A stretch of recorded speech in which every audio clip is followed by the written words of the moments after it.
옛날 할머니들이 막 자기 그 결혼 막 해서 살림 그 낳았을 적에 말씀을 하시면서 밤에다가 애를 쑥 낳고 대충 탁 하고 어디까지 맸더라 그래서 또 가서 툭탁 매고, 물론 그건 그렇진 않았을 겁니다. 그렇긴 하지만 우스갯소리로 뭐 이제 그러기도 하는데, 그런 것처럼 조혼해서 일찍 출산을 하고 산후조리를 제대로 못 받고 또 그 신분과는 상관없이 엄청난 가사 노동에 시달려야만 했습니다.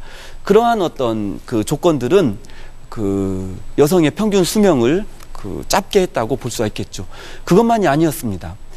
그 가정에서 그 남편들의 성적인 방종은 또한 여성의 어떤 존엄이나 인권에 반비례해서 펼쳐졌다고도 볼 수가 있겠습니다. 그럼 후처들은 과연 어땠을까요? 우리가 알고 있는 조선시대 유명한 후처가 한 명 있습니다. 그 심청전에 등장하는데 혹시 아세요? 맞습니다. 네, 그 뺑덕엄이라는 분이 있죠. 그렇죠? 뺑덕엄이도 보면 생김새가 정말 그 저 반지의 제왕이라는 영화에서 보면은 그 나오는 분들이 있어요. 그렇죠? 그 무슨 참나무 이름을 쓰잖아요. 오크라고. 그렇죠?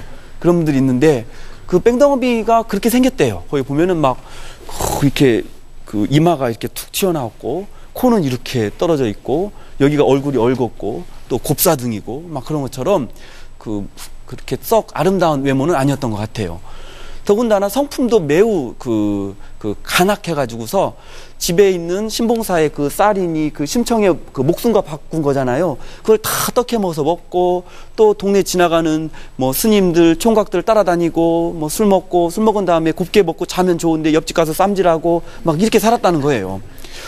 근데 정말로 모든 조선시대의 그 계모나 후처들이 이런 식으로 살았을까? 실은 그럴 것 같진 않아요. 그렇죠? 왜냐하면 후처들은 말 그대로 후처기 때문에 만약에 전처가 낳은 자식이 아들이라면 이 아들이 나중에는 그 집안의 가장이 되겠죠. 그렇죠? 그러면 자기랑은 아무런 혈연 관계도 없는 그 아이가 아들이 되고 나니까 자기는 더 이상 그 집에 발 디딜 데가 없는 거예요. 그렇죠?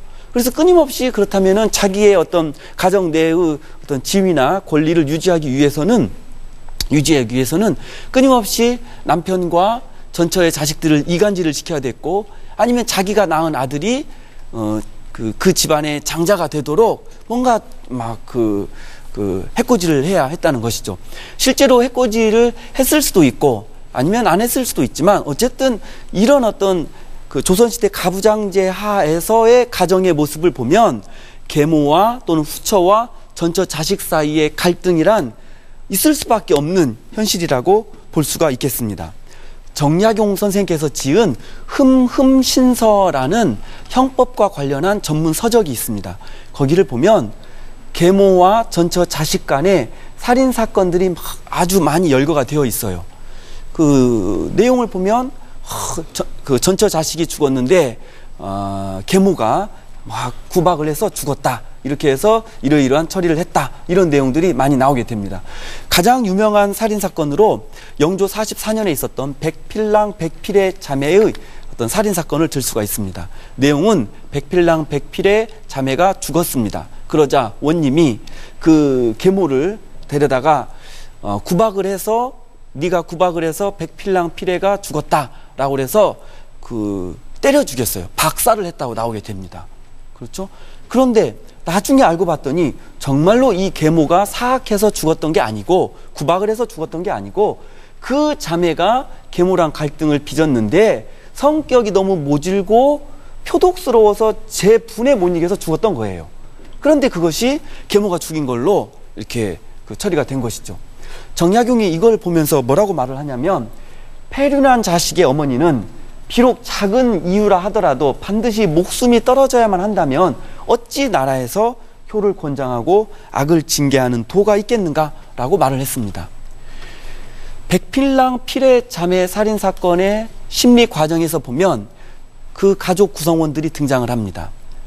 아버지가 등장을 하고 전처 자식으로서 오빠가 등장을 합니다. 근데 아버지는 자기 후처를 후처라고 불러요. 그런데 그 자식은, 아들은 이제 그 법적으로는 계모죠. 그 계모를 뭐라고 부르냐면 천첩이라고 부릅니다. 자기 엄마를 천첩이라고 부르는 거예요. 법적으로는.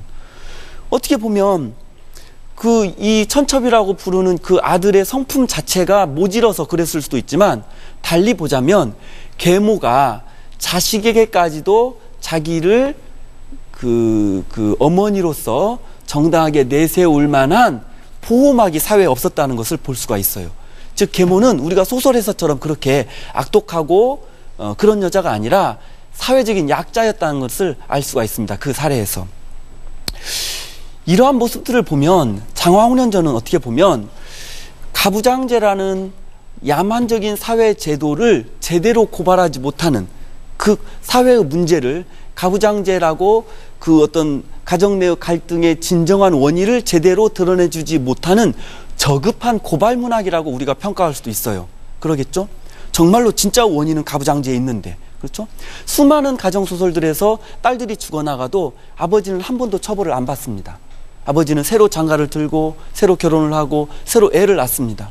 그러면은 아버지가 조금 더 가장으로서 잘 처리를 했으면 좋으련만 아버지는 끊임없이 새로운 여자를 만날 뿐이에요. 그런 아버지는 손가락질하지 않습니다. 계속해서 문제가 되는 건 새로 들어오는 계모들만 문제가 되는 거죠.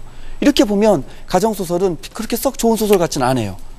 하지만 이것은 가정소설을 바라보는 관점을 사회학적인 관점, 사회 반영론적인 관점에서 바라봤을 적에 그런 평가를 내릴 수 있는 것이고, 오늘날 독자의 관점에서 다시 가정소설로서 장화홍련전을 보면 다른 면모가 나타난다고 볼 수가 있습니다. 우리는 살면서 여러 가지 우리가 납득할 수 없는 고난 속에 우리가 처해지는 경우가 있어요. 그렇죠? 내가 이해할 수 없는 고통을 내가 받는다고 했을 적에 나는 이 나의 고통을 내 책임이 아닌 다른 누군가의 책임으로 돌리고 싶어 해요. 그것이 현실적으로 불가능했을 때에는 어떤 일을 우리가 하게 되죠? 환상을 꾸미게 됩니다.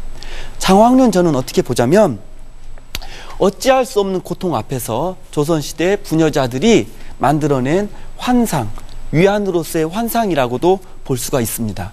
그 위안으로서의 환상의 핵심에 있는 건 바로 원귀라고 할 수가 있겠죠.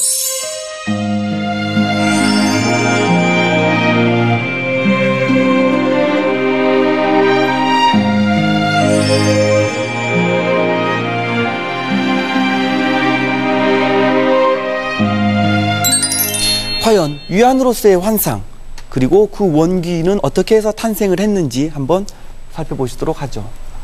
우리 서사문학사에서 보자면 원귀가 등장하는 전통이 있습니다. 여러분들이 예전에 그 유행했던 전설의 고향 이런 데서 보면 막 귀신들 등장하잖아요. 좀 이렇게 등장하고 뭐가 이렇게 나와서 등장하고 칼도 물고 막 그러죠. 그렇죠?